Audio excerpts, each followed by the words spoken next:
Hello, we're here with Alex at DoomBot, and we're going to ask a couple of questions about what he's up to. So just tell us a little bit about yourself and what you're doing here.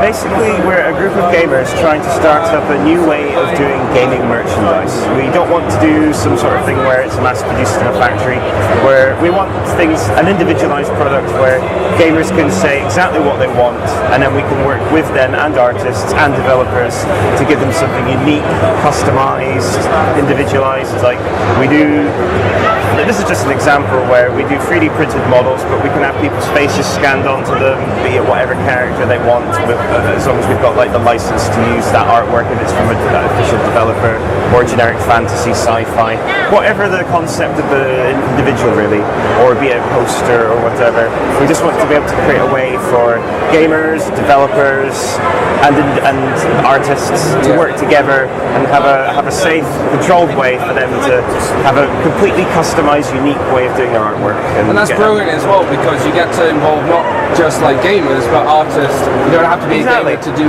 exactly. stuff. The gaming industry was founded on this kind of bedrock of creativity and individuals working in their houses or their bedrooms or whatever, like in the 80s, and then this recent revival of the same trend. And we feel that merchandising is really just still not really reached, that never had that kind of same kind of creativity applied to it. It's always been like somebody in an office somewhere designs the official thing, it goes to the IP owners, and they give it the stamp of approval, then it's made in a traditional way that you would like mass produce a toy or whatever. And it's fully unique and customizable, so even just one person can come up. Exactly, like somebody could, like in the future, once we've got the community portal online, we want to be able to have people to log on, register, and then browse the artists who work with us on the website. They might find an artist that they really like the look of, and they've got this concept. They go to the guy and say, I've got a really good idea for a model or a poster or some sort of like, or even like in laser etched glass or something like that. But I know it doesn't exist, but it's my favorite moment in a computer game, and I want to have it on my desk so I can look at it and admire it and show it to my friends. That's brilliant, and so the variety of stuff you can do is just tremendous, really. Oh yeah, the stuff we've got on the show here today is mainly just what we've been able to come up with. Being a bunch of gamers doing this off our own backs in our own time, with a few friends who have different ways of doing 3D modeling and 3D printing and other sorts of things like that. Okay. So we want to basically be able to be the middleman so some artists might not have the tools to make the finished product, but they could design something and work with individual, come to us when they finalize the thing with the customer and say that we want to make this, and we go, okay, let's make it happen. Well, that's really good, because it's very hard, like for just a normal person like myself or another person to try and get something like that. And I mean, I don't have any like artistic skills in that regard myself, and you'll know as a gamer that we put a lot of money and time and passion into our games, and we all have those moments that we have in the back of our mind when, oh, that was fun, that was one of my big time moments in a computer game.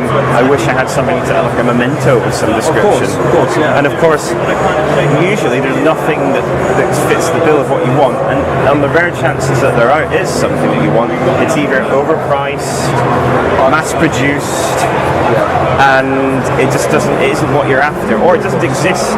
Yeah. And of course, we don't all have the artistic skills and know how to make things ourselves to the caliber that we want it. So this is a way of being like to facilitate that creativity from artists and gamers to make exactly what they want. And as time goes on, we're working towards getting independent developers on board to license us their artwork. And the more membership that we get, the more successful it gets. We can use that collective membership as a bargaining tool to approach bigger studios and hopefully get licensing from their artwork as well. And it's because they make a bit of money, the artist makes a bit of money, the consumer gets exactly what they want, the way they want it, in a high quality as possible, and affordability. Exactly. Trying to change the kind of the traditional mentality of manufacturing these products. Okay, brilliant. Well, how has the feedback been at Eurogamer so far? But yesterday was the Thursday was meant to be the quieter day, but I got here at 11 a.m. after the store got opened up, and I was on my feet basically all day talking to people. Like one group of people come, you've just finished talking to them, and the next group come along. So we've been really surprised at the amount of uptake that's been going. Pleasantly surprised in the fact that a lot of people seem to get the idea of what we're trying to go with. And there's been a few people who kind of say, what's the point in that then? But then if they're not the type of people that want some sort of collectible memorabilia, that's fine for them. But we feel ourselves as being gamers ourselves, we know what we want, and we feel that if we can show enough people the potential for this, it could help shake things up a little and make things a bit more dynamic. And of course, and it brings a new element to gaming that we haven't seen we've seen previously, but now it's sort of redone now. Exactly. We want to foster that creativity that started the gaming industry in the first place and apply it to merchandising, and because there's a lot of talented artists out there who might not have a workshop or a studio or the tools they need to make what they want, or they might have those things but they don't have an avenue to advertise to get their market, to get across to a market. So we want to be all things to everybody in that regard, and have a community that gamers can come. They don't even have to buy anything, have forums where they can come and chat about the latest games, just swap stories about their favourite games. Build a community that feeds off that creativity and fosters it. Yeah, this is brilliant. So where can people find you? Where's the best place that people can find you? Right, main reason we're here this week is because we have the Kickstarter, and I'll just get the address, and would you be able to put that in a... Of course, yeah. All the links for DoomBot will be in the description. Excellent, that's so great. That will be no problem. Great.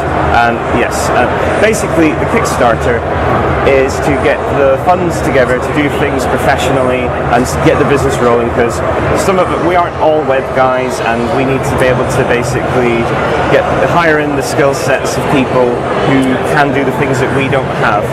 I mean, one of us has access to a 3D printer, and is one of my friends here's business partner basically. Okay. But we don't all have like technical things in certain areas, so we need the money to basically go ahead and make the business a full reality and do it professionally, and of course make sure that we do everything by the book legally and have copyright observed and the basic laws and that.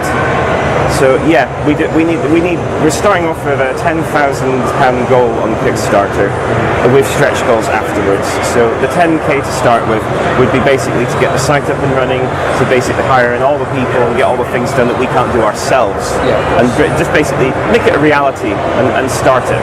That's brilliant. Well, thank you so much. Thank you very much. Guys, if you want to see the Kickstarter, we'll just be below if you want to have a look at that. And so, thank you so much, by the way, for taking this interview. Not at all. We're happy to chat with anybody. I hope Eurogamer works out. Thank you very much. No problem. Thank you very much. It's enabled us to reach a wider market, and it's also been really good. It's let a lot of people more into the game.